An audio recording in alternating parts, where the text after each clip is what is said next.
कल्पना कीजिए हजारों लाखों वर्ष पहले की उस धरती की, जहां इंसान जैसा कोई प्राणी नहीं था, न कोई शहर, न सड़कें, न भाषा, बस चारों तरफ फैले घने अंधकार जैसे जंगल, आसमान को छूते पहाड़ और ऐसे भयंकर जीव जिनकी दहाड़ से पूरी घाटियां कांप उठती थीं। इन्हीं कठोर परिस्थितियों में एक ऐसा जीव जन्म ले रहा था जो आने वाले समय में इस पूरी पृथ्वी का स्वरूप बदल देने वाला था। और वह जीव मनुष्य का पूर्वज था, लेकिन वह आज के जैसा विकसित मनुष्य नहीं था। उसे हमें जैसा बनने में लाखों सालों का संघर्ष, विकास और प्राकृतिक चुनौतियां झेलनी पड़ी। वैज्ञानिकों के अनुसार मानव की उत्पत्ति प्लेस्टोसिन युग से मानी जाती है। यह वह समय था जब पृथ्वी पर बंदर, हाथी, गाय जैसे कई स्तनधारी विकसित हो रहे थे। इन्हीं जानवरों के बीच कुछ नर वानर ऐसे बदलावों से गुजर रहे थे जो उन्हें बाकी जीवों से अलग बना रहे थे। जलवायु बदल रही थी, घने जंगल धीरे धीरे खुली घास के मैदानों में बदल रहे थे, भोजन कम होता जा रहा था और इसी संघर्ष ने उन्हें एक ऐसा कदम उठाने पर मजबूर किया जिसने मानव विकास की दिशा ही बदल दी। पेड़ों से उतरकर जमीन पर आना। जब भोजन की कमी बढ़ी, शिकारी बढ़े और जंगल कम होने लगे,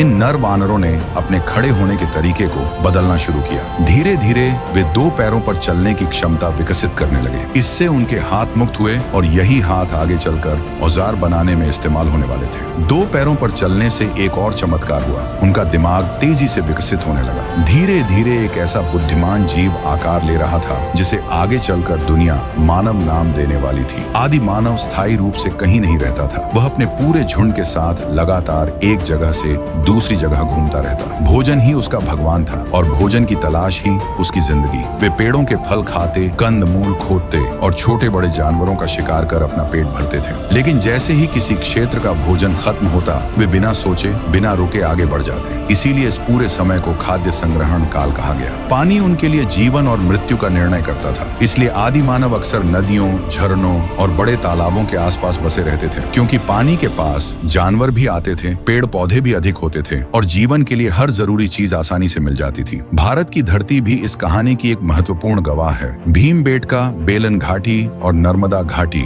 इन क्षेत्रों में आदि मानव द्वारा बनाए गए पत्थर के औजार मिले हैं। तेज धार वाले हाथ कुल्हाड़े, चक्कू जैसे ब्लेड और शिकार में इस्तेमाल होने वाले छोटे पत्थर। ये औजार साबित करते हैं कि भारत में आदि मानव हजारों नहीं बल्कि लाखों साल पहले रहते थे। कल्पना करिए, उसी धरती पर जहां आज आप खड़े हैं, कभी कोई आदि मानव भी खड़ा होकर पत्थर घिस रहा होगा, शिकार की योजना बना रहा होगा या अपनी अगली यात्रा का रास्ता तय कर रहा होगा। धीरे धीरे उनका दिमाग बड़ा होता गया, औजार बनाने की क्षमता बढ़ी, समूह में रहने की आदत मजबूत हुई और एक समय आया जब वह नर वानर पहली बार मानव कहलाया। लेकिन ये तो सिर्फ शुरुआत थी। आग की खोज, गुफाओं में कला, भाषा का जन्म, खेती, सभ्यताओं का निर्माण, ये सब अभी भविष्य में होने वाला था। जो प्राणी कभी जंगलों में डर डर कर चलता था, वही प्राणी आगे चलकर आसमान फाड़कर चांद पर पहुंच गया। इस अद्भुत यात्रा की असली कहानी अभी बाकी है। अगर आप मानव के पूरे विकास की कहानी जानना चाहते हैं तो कमेंट में लिखिए पार्ट 2 चाहिए और वीडियो को लाइक जरूर करें।